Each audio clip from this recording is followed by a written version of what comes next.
Hello, everybody, and welcome back to another episode of Oxygen Not Included. In today's episode, first and foremost, we're fixing the oxygen maker. S- My liquid lock kind of overflowed a little bit at some point, and these gas pumps flooded. So, we're just gonna open this up.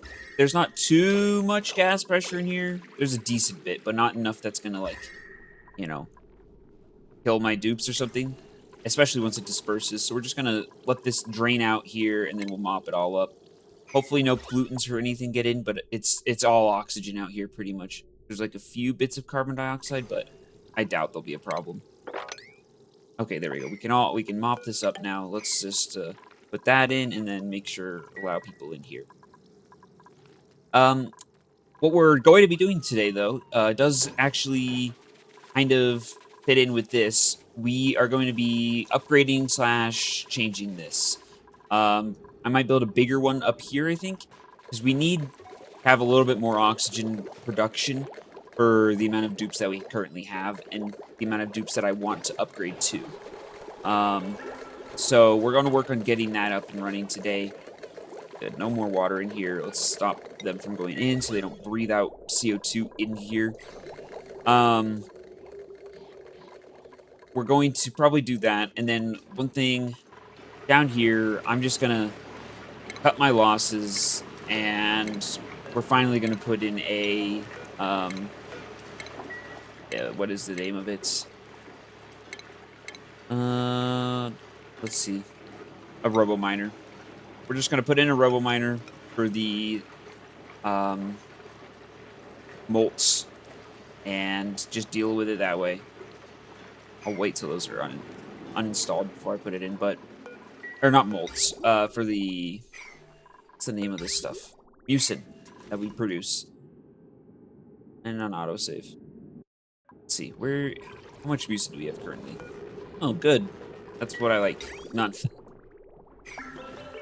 We just don't want to deal with it. It's so much to deal with if we have to, like, manually move it. So, this is just what we're going to do. We're going to put in a robo miner, as much as I detest it. So, all right. More printables. I don't quite have the um, space for more people, so I've just been rejecting. Also, I don't want floaters. I don't want more fish right now. They're just gonna fall. They just fall into this liquid tank, and it'd just be more fish and already overcrowded fish tank. I need to improve this, by the way. That might also be on the list. I need to improve our production of fish fillet so that we can keep producing sushi at a fast rate. I think our mealwood is probably fine, and our we definitely get enough. What's the name of the nori? That's the name. So okay, RoboMiner in, and we hook up this. Let the mucin flow in. And when natural tiles form, this will just get rid of them. Did I build that out of steel? Yeah, I did. Okay, good. Gotta make sure. And this down here, I think I'm not building anything right now, so I'm gonna open this up, and I'm going to um here.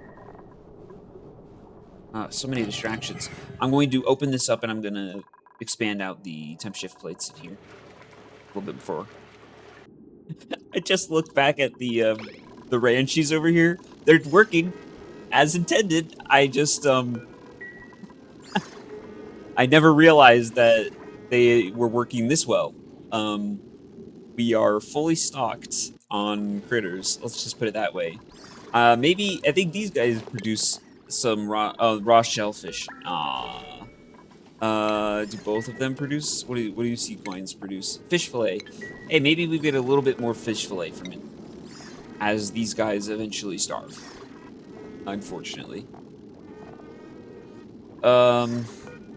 Wow. Okay. I do need to actually turn back on the caviar production. Um, I'll get around to that as well today. Also, this is working. It hasn't formed a natural tile for some reason. I couldn't tell you. Let's see. A little bit more mucin coming in. It didn't form a natural tile. I truly don't know. But we are digging this out more, as always, using iron temperature shift plates. I could use either iron or steel in here, and I think iron is just the best choice. And don't worry, once we're done with in here, we're going to move. We're gonna deconstruct all of this iron, and we'll get it back. So we're using a lot, but it's not gonna be horrible. Just put it that way. We are producing more iron up here, so yeah. I think I'm going to think about how to make a better looking and working oxygen production somewhere in the space. I could also tear out this whole region right back here. Oh, there's a carbon dioxide geyser though. Hmm. I think I'm gonna tear out this whole back part anyways, so we'll do that. I have no idea what I did, but if you look at this tile right here, there's stuff in it, and it's called dirt. There's no steam or anything right here. And then you can see the water texture is super bugged. And if you look at the materials overlay, it says dirt here. It says there's 800 kilograms of dirt. And then if I wanted to try to mine that, there's nothing there. You can't mine anything. I don't know what I've done. Impressive bug, I guess. So it looks like we don't need this rubber miner, but I'm gonna keep it in here anyways, just in case. But super confusing that is like that. I have no idea. I don't know. So I think I can finally get on to building the oxygen production. I'm basically just going to use the basics of this design again. If it works, why change it? This works so well. It's really nice. We do build up quite a lot of excess hydrogen, but that's not the fault of the machine. That's just the fact that we don't need extra power at all. Like this has turned on 0.3% of the time in the last 5 cycles, so it's not a big issue. We're basically just going to add this, and we're going to probably double it so that we can have up to 32 dupes.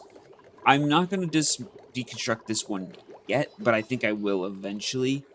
Even though I could leave it and we could have up to 48 dupes, but how many am I realistically going to have and be able to support food-wise is the main thing. Although with our desalination down here, we do produce so much salt we can run all of our slow goes no problem. The main issue is this is going to run out eventually. The heat has already gone down so much through this whole region. And this door is permanently closed as is. So it's probably reaching the end of its life cycle to some degree. And we'll have to start harvesting the core then at that point, which we will be getting around to. And there is a lot of thermal mass down here. Let's put it that way. So we'll get around to this eventually. But right now, we're going to work on the oxygen maker. I am going to put it up here in this corner, I think, even though we're far from our water tank. But I kind of want to use this water for that oxygen making. Although, if I want to use that water, then why not just build it, like, right here or something? Let me think about where to build it. Okay, so I, like a doofus, forgot to put down my mic for this short section. So this is editing here, and basically I was just saying that I was wanting to build it like this with the mirrored sections of the electrolyzers, but I didn't know if it would work, so I had to go and test it in a testing area or testing map. Unfortunately, it does not work. All right, time to go rebuild it the proper way then. All right, let's rebuild it. Cancel all this. This is obviously still fine. This cell and this one is too, but I think they're a little bit too dense. I'm gonna need to... Yeah, I need to switch it up a little bit. It's a shame, but it's whatever. It might take up a bit too much space. We'll see. We'll see what I can get away with. Actually, we don't need to uninstall everything. I'll rebuild it. So we have the electrolyzer, like, chambers here ready, and we're just going to put down some bottle emptiers and do the same thing we did down low in the first design. And we're just going to do salt water on the bottom and water on the top. And as long as it doesn't go over 200 kgs of any of them, like, or 100 kgs per tile, I should say, I don't think this will be counted as submerged. So we just need to make sure that only one bottle goes through to each one, and then we'll be good. Also, these insulated conductive wires, they are going to be so useful for building this. And here, we can start building the actual oxygen chambers now. So, or not oxygen, the gas pumps. We're going to have all the gas pumps down below here. It should be basically this exactly double. So we're going to have 8 gas pumps in the oxygen container area. And we'll probably use most of the same design with these Atmos sensors and the like. So let's get to building that lower section while these fill up. All right, all the chambers are set up. We just need to get these bottle emptiers out of the way and fully seal them in. And then down here, we're just now putting in the gas pumps. Does not need to be steel. We could just use zinc. We have so much. Let's see. 4, 5, 6, 7, 8. I don't like the way that looks. I'm gonna move it over one tile.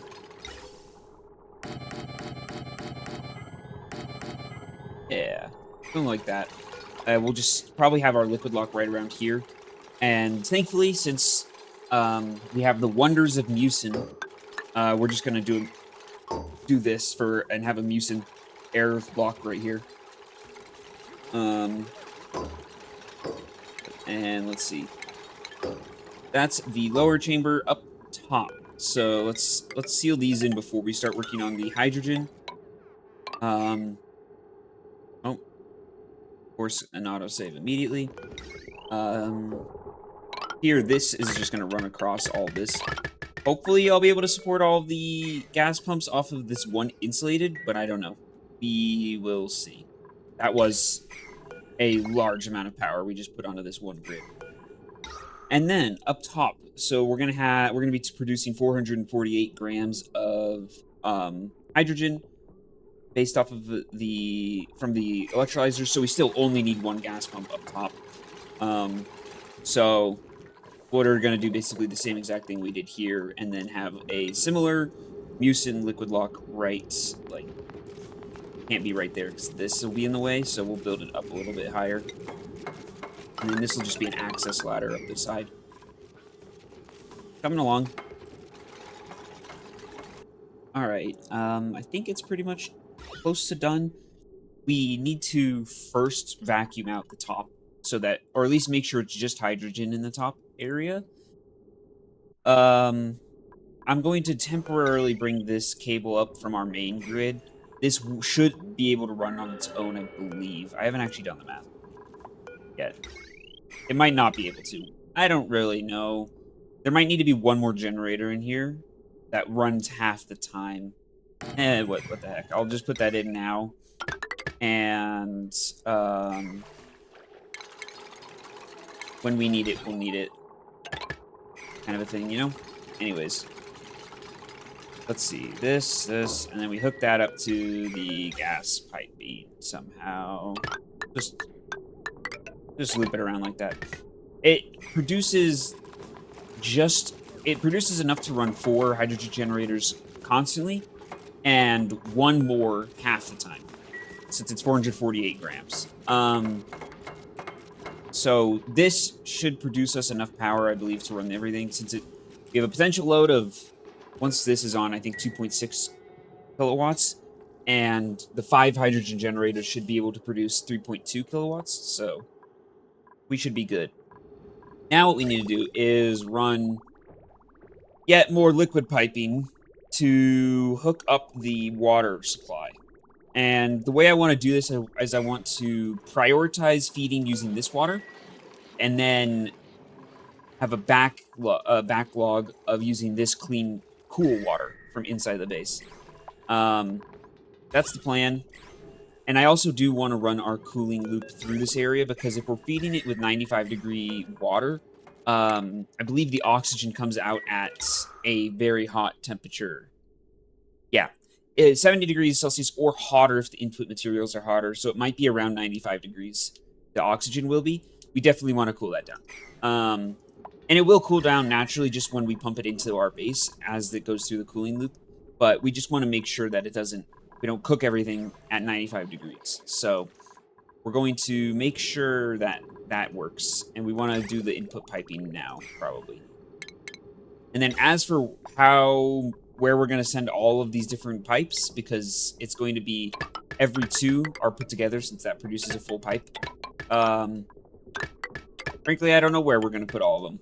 One of them will go to the Atmosuit docks, and I guess the rest will just pump into this base. We could even probably start trying to clean out the different gases outside the base, but that's a little bit of a bigger task than the interior. So you can see the gas pressure in here has started going down, though. It's supposed to be at 2 kgs, and in the core near the actual vents, it is 2 kgs, but down far away in certain places, it's like 1.4 or that's higher. Up here at the top of the base, it's around like 1.5. So we definitely do need more oxygen production, even if the pop-up isn't here on the side of the screen. So while we wait for all these liquid pipes to be built, I'm actually going to plug this in right now. All of the automation is telling the electrolyzers in these bottom gas pumps to be off. And then we'll just have this one upper gas pump running for a little bit. I did put it at the top, so it's going to take out the hydrogen first, which is unfortunate. We'll just have to pump a little bit back in to make sure that it's all hydrogen in this room, because that's how you start these processes. Mainly, we really need to get this carbon dioxide out of these tiles, or else everything will break. So we're going to plug in the power. Hope everything doesn't turn on. Okay, good. Just the first gas pump. Also, you can see how fast that filled our smart battery. I'm guessing for half a second there that these turned on. Yeah. For 5% of the cycle they've been on. Wow, that's actually quite a bit more than I expected. We have no issues with power in the slightest, just because if we need power, that thing turns on for 2 seconds and instantly turns off, and everything's charged. Every single smart battery across the entire grid. All right, so this is now pumping, and we just wait.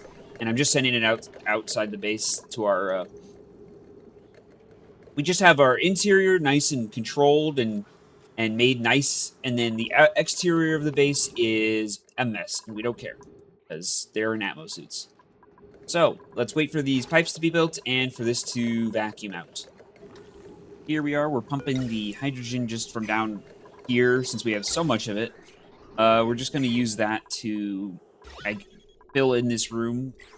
This overheated because it was in a vacuum. We can enable auto repair now, since once it's in an actual atmosphere, it won't overheat again. There we go. Hydrogen all filled in. That's already enough to start it, honestly. So maybe I'll I'll cut it here in like 2 seconds.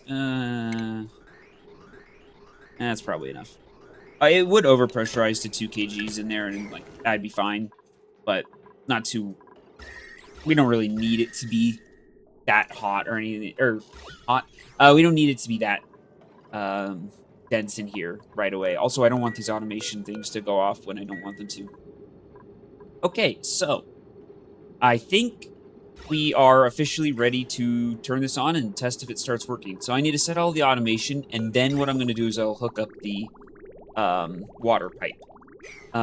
You can see I did run the water pipe all the way down, so it comes off of this, and the other one just comes from here. So when needed, it will overflow and utilize this water. But otherwise, it prioritizes the water coming from the desalination plant. Okay, let's see if I can remember how all this works. This will be green. Well, no, this will be off. So in here, green signal if it's below 10,000 grams. This is the one that controls whether or not to turn it on.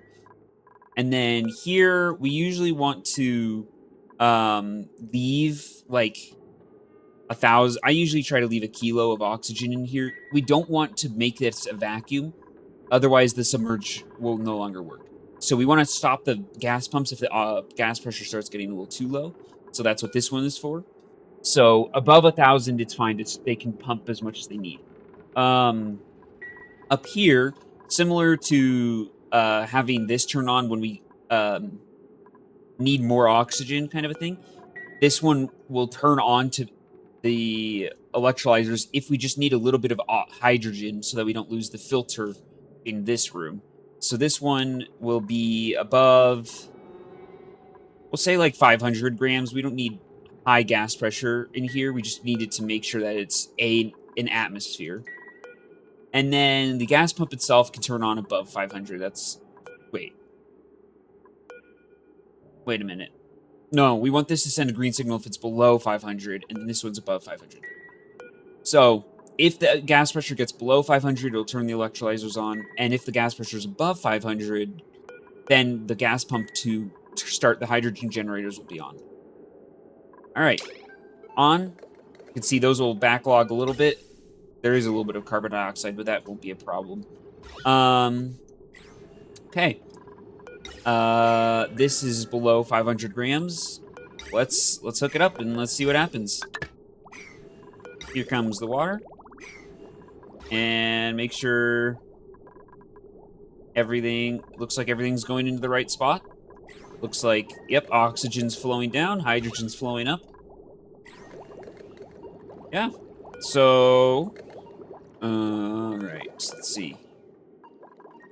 Below 10 kgs, it's turned on right now, obviously, and then this one's off since we have plenty of hydrogen for now. Oh, yeah, we need to disconnect this pipe. Do this, and then there. We want it to not run off of base power for... Not that we can't handle it, we just want it to... We'd prefer for it to be self-powered. And just a one self-contained system here. See, the oxygen gas is going to be pretty hot. We need to cool. Of course, we need to cool all this. So I'm going to run the cooling loop through this area as well. And now what we could do as well... Well, not quite yet. Very soon, once I extend out these gas pipes, I'll turn off the original one. So that we don't have to deal with... We don't want to have two of them running at once. There's no point. That'd be overkill. So this, up here, you can see it's got to 10 kgs, and then the electrolyzer's turned off because there's no point in running it while we need that. And then this is all backed up with hydrogen. We didn't need power because we're still connected to the grid. So we're going to disconnect from the grid here. And you can see that basically we're going to be turning on just to produce hydrogen for a little bit till this gas reservoir is filled up. That's fine. It's working, and we now have all the gas pressure, or the oxygen we could probably need for a long while. So, I'm going to actually end the episode here. Between episodes, I'm going to build out these gas pipes and just extend them to different places around the map where we can dump our oxygen, essentially. And also run one all the way down to the Atmo suits. Basically, we're just going to... Everything that this oxygen maker did for a long while, we're just going to switch over to being this system, essentially. And I'm also going to run the cooling loop over between episodes, just so that the oxygen and things in here don't overheat. We don't want to start melting or breaking machines. If it gets over 75 degrees in here, which it easily can because of the input temperature of the water, then we would have some problems. So we're going to make sure that doesn't happen. And yeah, that's where I'm going to end the episode today. And I'll see you all next time.